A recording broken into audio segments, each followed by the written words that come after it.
Okay, good evening, all students. Good evening. Good Am I evening, audible? sir.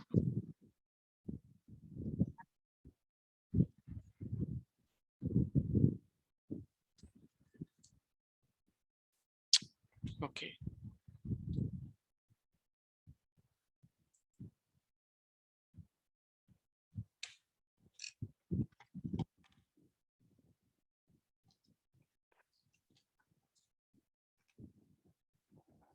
So we were talking about the compensation.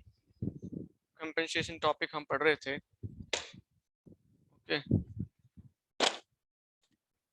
एक बार recap करते हैं क्या हमने पढ़ा है अपनी last class में. Then will we move ahead? Okay. Anyone who is ready with their presentation and want to present their topic? Yes. Whose turn? Yes. Roll number 18 and 22. Himanshu Pandit and Janice Kumar.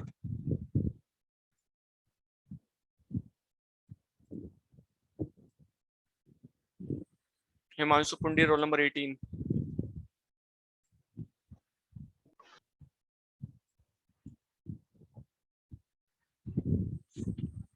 Yes.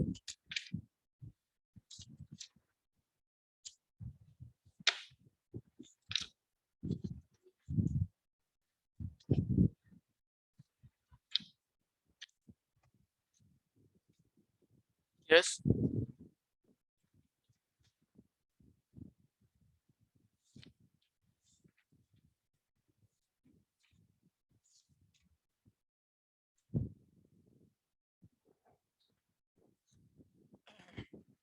Am I audible?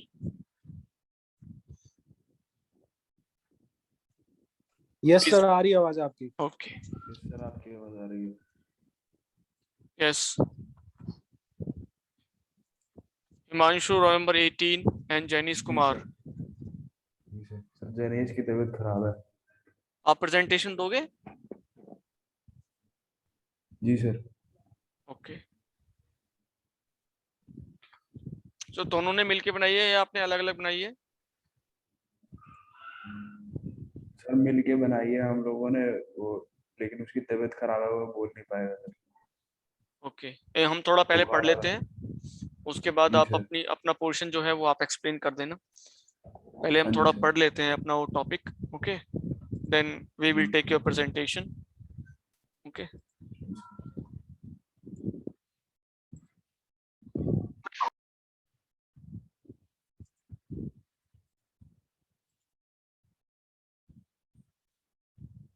Screen is visible. Yes, sir.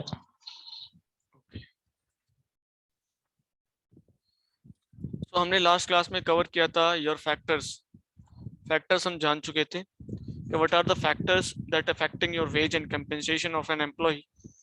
इसमें हमने 8 जो है वो main factors पढ़े थे और कुछ जो इंडिविजुअल फैक्टर्स थे जो इतने वास्ट इंपॉर्टेंट नहीं है, but you can say the hidden factors जो वेजेस एंड कंपेंसेशन को इफेक्ट करते हैं. तो एक बार हम रिवीजन करते हैं लास्ट का. तो फैक्टर्स में जो हमने पढ़ा था, पहला था demand for and the supply of labour था. Then we studied about the ability to pay का. Then third one the cost of living. Then fourth one the productivity of workers. For fifth one is your labor unions. Sixth your government. Seventh your prevailing wage rates. Okay. Then some other importance में जैसे हमने पढ़ा था workers capacity, education qualifications, work experience, hazards involved in work, in promotion possibilities, stability of employment, demand for skills, special skills, profit or surplus earned by the organization. So these were the broad areas, or you can say the broad factors on which the wage and compensations mainly depend. Then we discussed about the supplementary compensation, or you can say the fringe benefits.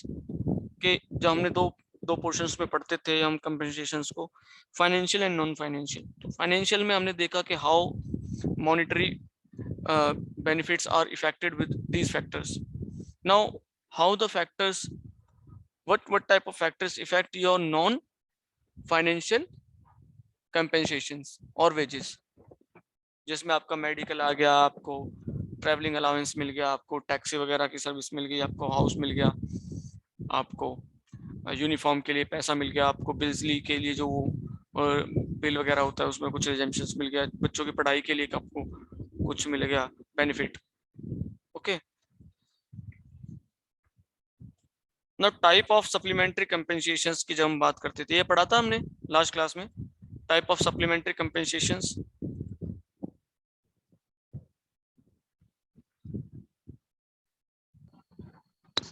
No sir. Okay, तो हम पढ़ते हैं अब आज types of your supplementary compensation से क्या क्या होते हैं। लेकिन इसका मैंने आपको ये एक्सप्लेन किया था कि बेसिक पर्पस क्या है आपका फ्रिंज बेनिफिट्स प्रोवाइड करने का, और सप्लीमेंट्री बेनिफिट्स देने का क्या फायदा है, क्यों हम देते हैं। तो पहला था to attract and maintain the efficient human resource with the organization, and second one to motivate the human resource. Okay, so these were the two important purposes which are solved by the fringe or compulsory benefits, right? Now type of supplementary compensations की बात करें हम, तो fringe benefits और supplementary compensations involve all expenditures by an employee designed to benefit employee, ये यहाँ पे employer आएगा, employer designed by the employer to benefit the employee over and above regular base pays and direct variable compensations related to output.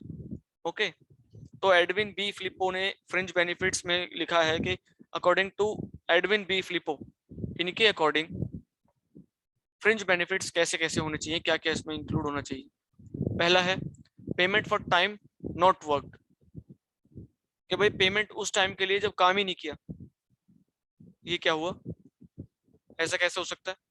So example in this area includes paid rest periods, जो आपको duration मिलता है, 8 घंटे का duration है, उसमें आपको 1 घंटे की लीव मिलती है, 7 घंटे आप काम कर रहे हो, 1 घंटा आप आराम कर रहे हो, साढ़े तीन घंटे का स्लॉट लेके, तो 1 घंटा आपने काम नहीं किया लेकिन आपको पैसा 8 घंटे का मिलेगा, राइट।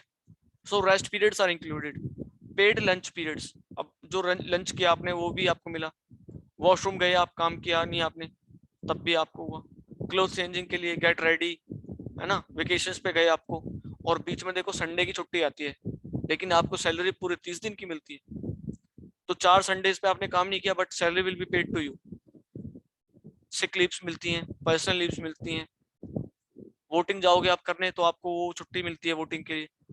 तो there is a seemingly no end to the innovations of new reasons for not working for the pay. Okay, लेकिन कुछ ऐसे हैं जो हमें देनी पड़ेगी, तो payment for time not worked, समझे इस बात को, कि पेमेंट हमने दी बट काम नहीं करवाया, right.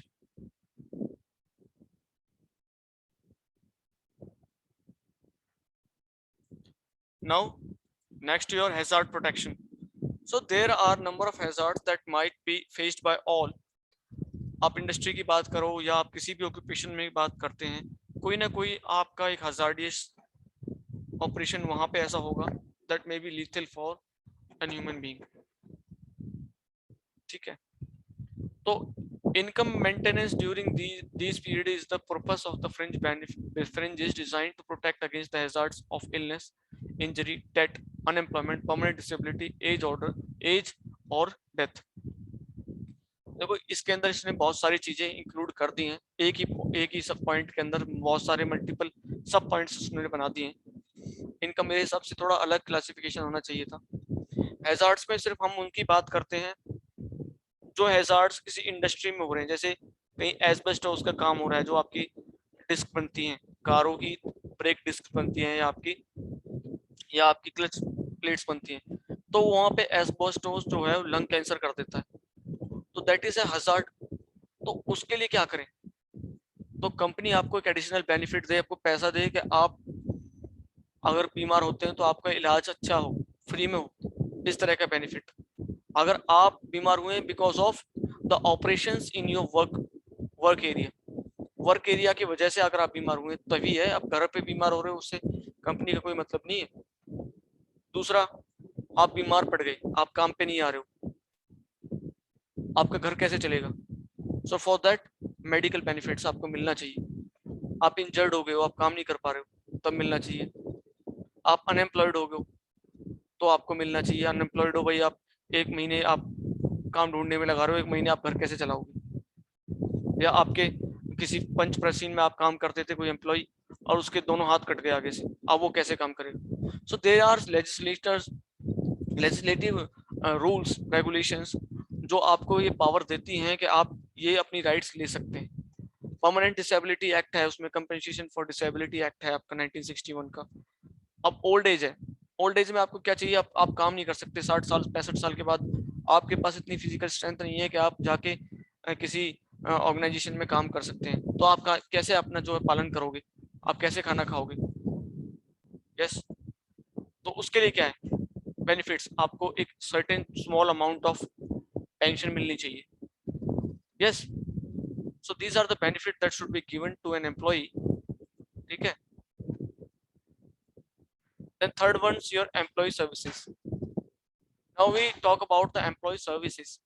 So big organizations offer certain employee services on a continuous basis such as housing.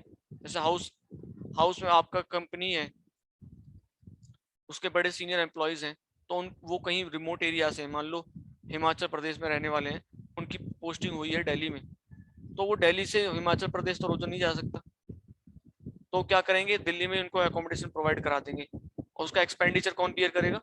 Company. Then food, medical, recreation, and so on. These are employee services.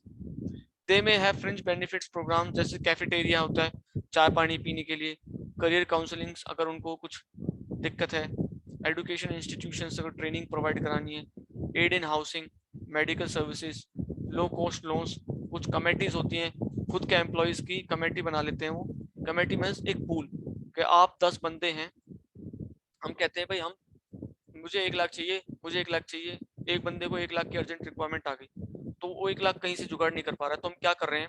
हम कह रहे हैं हम 10 आदमी की एक कमेटी बनाते हैं, आप 10-10 हज़ार रुपये पूल कीजिए, उसमें हर एक बंदा 10 हज़ार रुपये देगा, तो आपका जो सम टोटल कलेक्ट हुआ दैट इज 1 लाख। तो 1 लाख रुपया हम हर महीने 1 लाख रुपए इकट्ठा कर रहे हैं, कमेटी इकट्ठा कर रही है, तो वो किसी भी जरूरतमंद को, किसी भी एक बंदे को जिसको रिक्वायरमेंट हो, वो 1 लाख रुपया ले सकता है एट अ वन टाइम। और बाकी जो उसको, जैसे उसने 10 हज़ार रुपये देते बचे उसके 90 हज़ार, तो 90 हज़ार वो अगले महीने 10 हज़ार देगा, फिर अगले महीने 10 हज़ार होगा, लेकिन जो उसको अभी काम करना था 1 लाख रुपए का, वो हो गया, and now he is paying that money back in instalments. ठीक है, और वो 10 महीने के अंदर 10 बंदे हैं, तो 10 महीने के अंदर एक बार ही 1 लाख रुपया ले सकता है। So that type of facility is also provided in certain organizations, and there is low cost loans. Use of organization vehicles for personal use, है ना? Day care centres for childrens, अगर छोटे बच्चे हैं, मेनली फॉर फीमेल वर्किंग जो staff होता है, अपने बच्चे को अपने साथ लेके आ रहे हैं, वो काम से छुट्टी भी नहीं कर पा रहे हैं, बच्चों को घर पे भी नहीं छोड़ सकते, सो दे हैव एडिशनल एरियाज, और एडिशनल उनको ब्रेक भी मिलता है एक एक्स्ट्रा। ठीक है, बच्चे की फीडिंग के लिए और कुछ और मिसलिनियस वर्क्स के लिए। ये मैंने आपको मैटरनिटी एक्ट 2016 का उसमें बताया था मैंने आपको, if you can remember. Paid membership in certain professional organisations, ये भी एक एम्प्लॉय सर्विसेज के अंडर आता है, fringe benefits. Now comes your legal payments. In most countries, the government has passed the several laws for protecting employee against the major hazards of life. Payment under this category may involve unemployment or layoff compensations, employee insurance, old age benefits, and other social activities. देखो ये कितना इसने लिखा है, बहुत सारा portion इसने लिखा है। अब मैं ये आपसे उम्मीद करता हूँ कि ये जितनी भी इसने टर्म्स लिखी हैं ये आपको याद होंगी। देखो इसने क्या क्या बोला है, इसने बोला है एम्प्लॉय इंश्योरेंस, देखो ये भी हम पढ़ चुके हैं, ले ऑफ भी हम पढ़ चुके हैं, क्या होता है, compensation for unemployment we have discussed, social security we have discussed, old age benefits we have discussed in our unit 4, and your compensation also. Yes, कोई चाहेगा बताना कि ले ऑफ क्या होता है? यस, ये मैंने पढ़ाया कि नहीं पढ़ाया आपको ये टर्म्स? Yes, sir.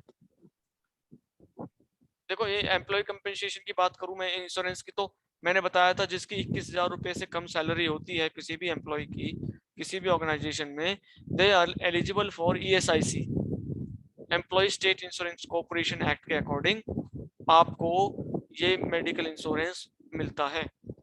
इसमें जो कुछ शेयर है दैट इज 0.25% देता है एम्प्लॉय और 3.75% देता है आपका एम्प्लॉयर। सो ये बेनिफिट किसकी तरफ से ज्यादा आया, दैट इज एम्प्लॉयर। ये तो एक स्टेट ने लेजिस्लेशन बना दिया है, कानून बना दिया है कि ये आपको देना ही देना है, ठीक है, समझे बात को। सो क्या मैं मानूं कि ये वाली जो आपके टर्म्स है ये आपको क्लियर है, ये वाली जो इंश्योरेंस मैंने बताया, ओल्ड एजेस, सोशल सिक्योरिटी में ले ऑफ्स, कंपेंसेशन, राइट। किसी को कोई समस्या है इनमें? सर ये इंश्योरेंस वही है जो ESI से लेस देन 21,000। देखो एम्प्लॉय इंश्योरेंस में बहुत सारे मल्टीपल इंश्योरेंसेस आते हैं। आपका लाइफ इंश्योरेंस हो गया, आपका मेडिकल इंश्योरेंस हो गया, आपका एक्सीडेंटल इंश्योरेंस हो गया, है काफी है इसमें इंश्योरेंसेस। तो एम्प्लॉय इंश्योरेंस का मेन ओके मकसद तो सर। ये है मेडिकल और लाइफ दोनों, कि वो मेडिकल भी फिट रहे और अगर उसकी डेथ भी हो जाती है तो उसकी फैमिली के पास इतना अमाउंट सिक्योर्ड रहे कि वो अपना घर चला सके, अपने बच्चों को पढ़ा सके, राइट।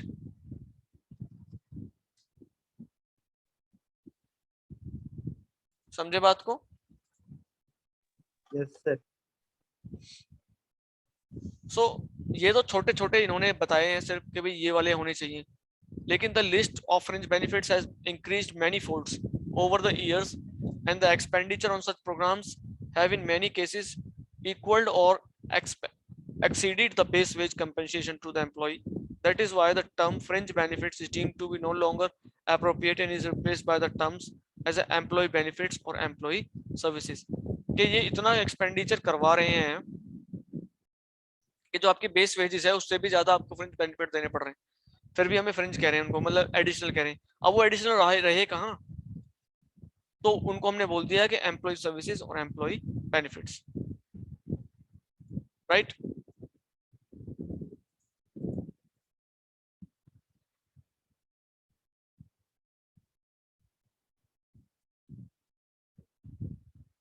चलो अभी हम ये करते हैं, इनका क्या है,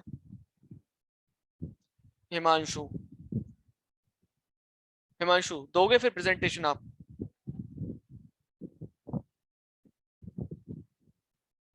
जी सर दे देता हूँ। Okay, I am making you host so that you can share your screen. Okay, Himanshu roll number तो 7। वैसे भी बिना बिना उसके भी हो जाएगा। अच्छा अच्छा नहीं, ओके बच्चों को ओके। पता कैसे चलेगा बच्चे।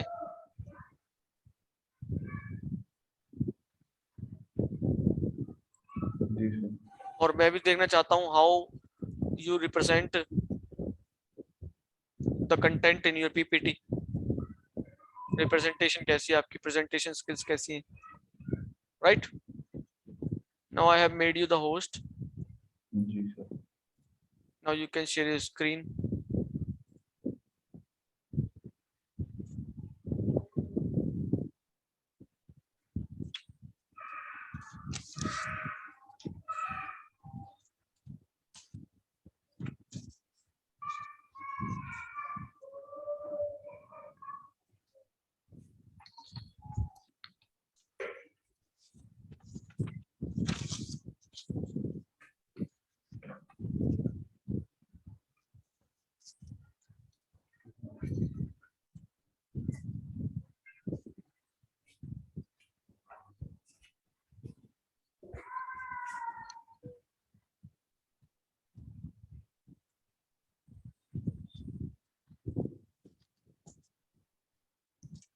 सर मेरी स्क्रीन विजिबल है?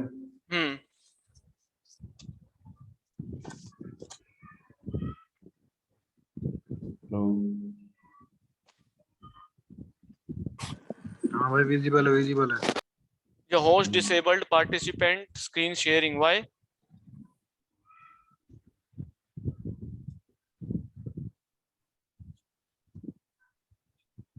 Host disabled participant screen sharing. Sir, Please enable your screen sharing so that the students can see. दिख रही है सर? Okay, ठीक है फिर तो.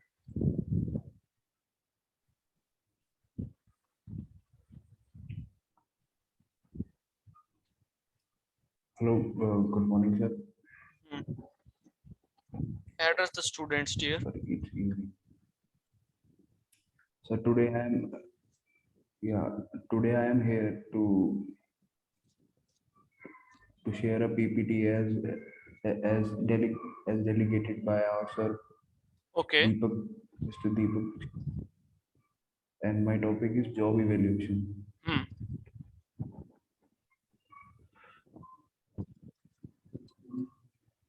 Go ahead.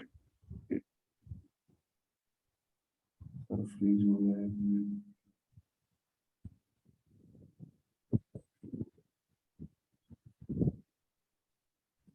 So basically, the term job evaluation means it is the process of analyzing and assessing the various jobs systematically in a way so that the perfect employee should be.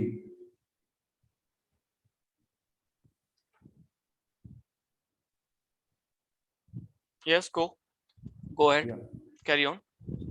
So basically, via this process, the job is being evaluated on the basis of the content of the employee. Yeah, Rahul, allow your Rahul, roll number 32 is waiting in the room. Allow him. Okay.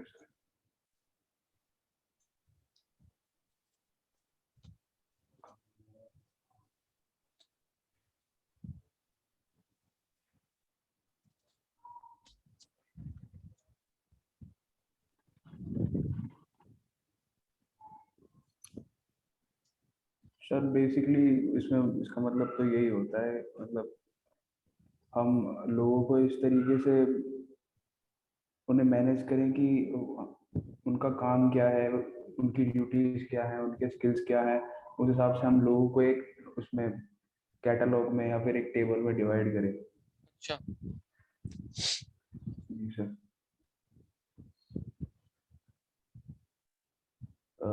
तो basically the role of job evaluation or in organization, जो normal जितनी भी organisation होती है उनमें job evaluation काफी बड़ा role होता है. क्योंकि काफी सारी चीजें करनी होती, काफी सारे एक्शंस लेने होते हैं. एक तरीके से एक ऑर्गेनाइजेशन पूरी तरीके से अपने एम्प्लॉयज के ऊपर, मतलब कि सर एम्प्लॉयज के ऊपर ही कायम है एक तरीके से, जिसकी वजह से जो लिखा है ना वो तो एक्सप्लेन कीजिए आप. ये बनाई है ना मेहनत से पीपीटी, तो इसको पढ़िए, इसमें क्या लिखा है उसको एक्सप्लेन कीजिए. Job evaluation includes comparative basic purpose क्या है, वो पीपीटी बनाने का पर्पस क्या है कि जब हमारी चीज सामने आई है तो हम उसको पहले पढ़ें, देखें कि हमें ये चीज बतानी है, तो आप उसको पहले पढ़ो ना कि ये चीज मैंने लिखी है, मुझे इस स्लाइड में ये चीज समझानी है, ताकि आपका ब्रेन रिकॉल कर सके उसको, right. So the role of job evaluation in an organization you are discussing. The job evaluation includes the comparative processes due to the fact that the relations and the dependencies among the job has to be explained. Means what type of dependencies and what type of relationships should be there for a job. This consists of an essential determinants that allow the management through the analysis of the target achievements and the factors that influence the requirement of jobs to assign the corresponding proportions of every job. मतलब कौन कौन से काम हमें कराने, कितने order में कराने, उसके लिए हमें क्या क्या रिक्वायरमेंट्स चाहिए होंगी, क्या क्या हमें मटेरियल अवेलेबल चाहिए और किस क्वालिफिकेशन का हमें बंदा चाहिए, उन सारी चीजों को हम देखें. That is your job evaluation, right. Objectives देखो, जैसे आपने लिखा हुआ है यहाँ पे क्लियरली मेंशन्ड है that objectives and the corresponding actions and achievement of the jobs. So why are you not adhering to what you have written in your presentation itself? Okay, now carry on. For this reason, job evaluation usually includes an extensive analysis of the roles. So basically these are the reasons being mentioned above, due to which the job evaluation plays a vital role in the organization. Besides this, uh, the objectives and the corresponding action of the achievements of the job. The outcome of this analysis is the establishment of structure that aid the comparison among the jobs and support the evaluator to make consistent and reasonable judgment. So basically, this process of the job evaluation helps a lot to HR to amend the amend the employees by their duties, by their specifications, and Hmm. many of the other specifications. Hmm. uh, Principle of job evaluation program. So basically, the principle of job evaluation program is Himanshu, rating the खाना नहीं job. खाया क्या आज तुमने? Lunch नहीं किया क्या? The sir पंच क्या इन हो योर गया? Voice is missing. पंच नहीं है आपकी आवाज में, वो बोल्डनेस नहीं है. जैसे एक यंग बंदा प्रेजेंटेशन दे रहा होता है ना, उस तरह का पंच नहीं है. जी सर, आज फास्ट है मेरा. अरे तो फास्ट में तो बहुत फास्ट हो जाता है बंदा. नहीं है सर. ओके, जी सर. तो माता रानी की शक्ति आ रही होगी आज तो. Still you are not. Sorry. Okay, carry on. Rating the job, but so the principle of job evaluation program is rating the job, not the employee. Rate the element on the basis of the job demands. The elements selected for rating should be easily understood. The element should be defined clearly and properly selected. Employees concerned and the supervisor should be educated and convinced about the program. इनको example लेके समझाओ ना. Principles of job evaluation में कुछ कुछ इसमें element जैसे आपने बता रहे हो. Rate the job but not the employ. Rate the element on the basis of job demand. Similarly, the element selected for the rating should be easily understood. Okay, the element should be defined clearly and properly selected. जैसे ये है, तो इनको बताओ. आप तो ऐसे पढ़ रहे हो जैसे न्यूज़पेपर पढ़ते हैं. नहीं, this is not the way you give your presentation. Okay, ये presentation देना सिर्फ not a टास्क है आपको सिखाना कहाँ पे गलतियां आप कर रहे हो, उन चीजों को सुधारना. पहला तो योर प्रेजेंटेशन देखो, नीचे वाला जो आपने कलर सिलेक्ट किया बैकग्राउंड, ये जो आपका टेक्स्ट का कलर है वो वाला कलर है, मर्ज कर रहा है. तो नीचे वाला पॉइंट इतना हाईलाइटेड नहीं है, समझे?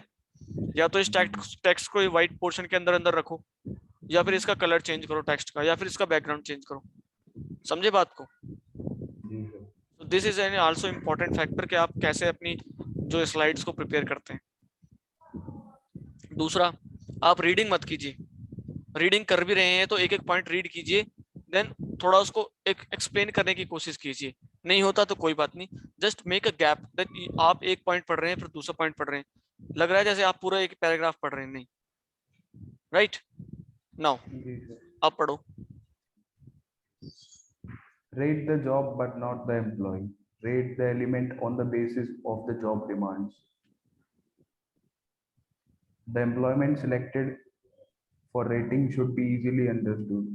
देखिए सर, जैसे कि हमें किसी को मतलब जॉब पे रखना है, तो हम मतलब जो भी अपनी वैकेंसी के ऊपर डालते हैं, जो भी हमें स्पेसिफिकेशन चाहिए होती है, किस मतलब उसका लेवल के क्या है, क्या होना चाहिए, वो बेसिकली एलिमेंट्स डालते हैं. और इस हिसाब से हम जो सामने वाला एम्प्लॉय है वो भी इवेल्युएट करता है अपने आप को उन स्किल से रिलेट होके कि मैं क्या इसके लायक हूँ, उतना लायक नहीं हूँ. तो ये भी है. The element should be defined clearly and properly selected. और जो भी एलिमेंट्स है, मतलब जो भी स्पेसिफिकेशंस है, वो बिल्कुल एक्यूरेटली लिखी होनी चाहिए, ताकि वो दूसरे बंदे को आराम से समझ आ जाए और अच्छी तरीके से जो भी हाईलाइटेड चीजें होती हैं वही सिलेक्ट करें. Employees concerned and supervisors should be educated and convinced about the program.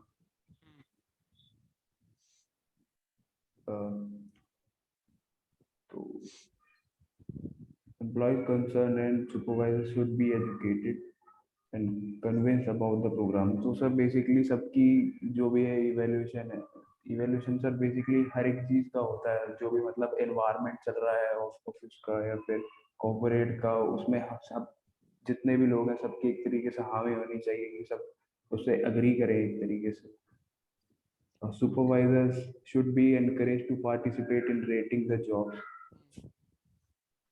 because they have a Secure very employee. whereas they have a handy experience over dealing the people, और supervisors ज़्यादातर अपना workshop में time spend कर रहे हैं dealing with the you can say the bottom line workers. So जो job evaluation में उनका योगदान है that will be at a greater extent to other managers that are sitting in their offices and making the rules and regulations and policies for the company administration, right? So that's why the participation of supervisors is encouraged here. Yes, sir. Go ahead. Secure employee cooperation and encouraging them to participate in the rating programs. तो sir basically काफी लोग होते हैं, even जैसे कि हम अपने college में भी ले सकते हैं कि टीचर फीडबैक के लिए हमें दिया जाता है फॉर्म, काफी सारे बच्चे उसे इग्नोर कर देते हैं. Good, तो good. वो चीज नहीं इग्नोर करनी चाहिए और एक तरीके से हमें रेटिंग देनी चाहिए, क्योंकि उससे पता चलता है कि मतलब क्या चल रहा है, मतलब कितना पानी में है या बिल्कुल, exactly. Very good example you have quoted. discuss with the supervisors and employee about the rating, but not with the employers. तो और जो भी रेटिंग है, जैसे कि मोस्टली यही होता है कि गुमनाम होता है एक तरीके से, कि पता नहीं चलता टीचर को किसने किसको रेट किया है. तो एक तरीके से सर यही है, एक ठीक है, रेटिंग करना सर कुछ ठीक है, गलत ठीक है. बात नेक्स्ट नहीं है स्लाइड. ये. तो जॉब इवैल्यूएशन सर एक काफी अच्छा खासा काफी लंबा सा प्रोसेस है. तो उसमें काफी सारी चीजें आती हैं, जैसे कि objective of the main objective of job evaluation is job analysis.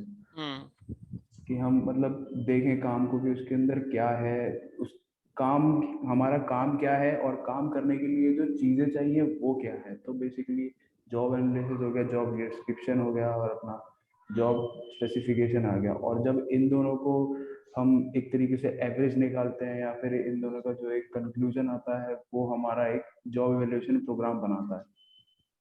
और जब हम इवेल्युएट करते हैं चीज़ों को, एक तरीके से उनको मैनेज करते हैं, उसके बाद हम देख पाते हैं कि किस कैटेगरी के लोग आ रहे हैं हमारे पास में, उनको हमें कितना पैसा देना है, हमें उन्हें कितना सैलरी देनी है. और फिर उसके बाद आता है हमारा एम्प्लॉय क्लासिफिकेशन, और उसी हिसाब से हम उन्हें क्लासीफाई करते हैं कि उनकी ड्यूटीज क्या क्या होंगी और किसको कितना काम दिया जाएगा. Right. Besides this, moving on to the methods of job evaluation, there are basically two types of job evaluation methods. One is analytical method, second is non-analytical method. So basically the non-analytic method consists of ranking method and classification method. These methods are basically designed for the job as a whole. And moving on to the analytic method, these analytic method consist of point method and factor comparison method. These methods are basically designed on the requirements and the specifications and the elements of the job. So moving on to the ranking method, this is the simplest, the most inexpensive and the most expedient method of evaluation.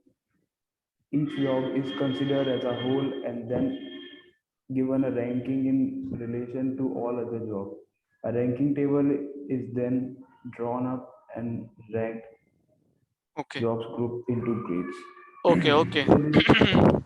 ठीक है हिमांशु, आज अभी यहीं तक रखते हैं. थोड़े कुछ इसमें करेक्शंस मैंने बताई हैं, ठीक है? जी सर. वो आप इसमें प्लीज थोड़ा करेक्ट कीजिए इसको, और नेक्स्ट टाइम थोड़ा और इसको एनहेंस करने की कोशिश कीजिए, ठीक है? वेल ट्राई मानसू भाई, बहुत अच्छा। Thank you sir. जी सर। नेक्स्ट टाइम आप जब आप वो दूसरा बंदा जो आपके साथ है उसके साथ देख लेना आप। नेक्स्ट क्लास शायद आपकी अब तो मंडे ही होगी, ठीक है? जी सर। तब तक देख लेना, आप प्रिपेयर करो इसको अच्छी तरह से, देन विल टेक इट। जी और अभी मैं जी सर। अटेंडेंस मार्क कर लेता हूँ आपकी, ओके? जी सर। किसी को कोई क्वेरी है तो पूछ ले मेरे से regarding this topic, your compensation, and I'm marking your attendance. Please attend to your roll call. Your roll number 2, Abhishek. Present, sir. Third, roll number 3, Akash. Present, sir. Ankit, roll number 6, Ankit. Ankit. Ashish. Present, sir. Chandan, roll number 8, Yes, Chandan. sir. Yes, sir. 8. Okay. Then your Gaurav Kumar, roll number 16, Gaurav Kumar. What happened to Gaurav? Roll number 17, Himanshu. Yes, sir. Himanshu Pundir, roll number 18. Present, sir. Present, sir. Hirdesh. Present, sir. Jainis Kumar.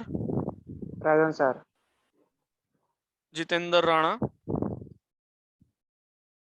Jitendra Rana. Kartik. Present sir. Kartik, इतनी छुट्टियां क्यों मार रहे हो? Sir वो sir birthday आज उसका। Roll number 25 है, क्या है? Present, sir. बर्थडे है बर्थडे। अच्छा, happy birthday Kartik, happy birthday. Thank Nandini, you sir, thank you. Roll number 29, Nandini. 25%, sir.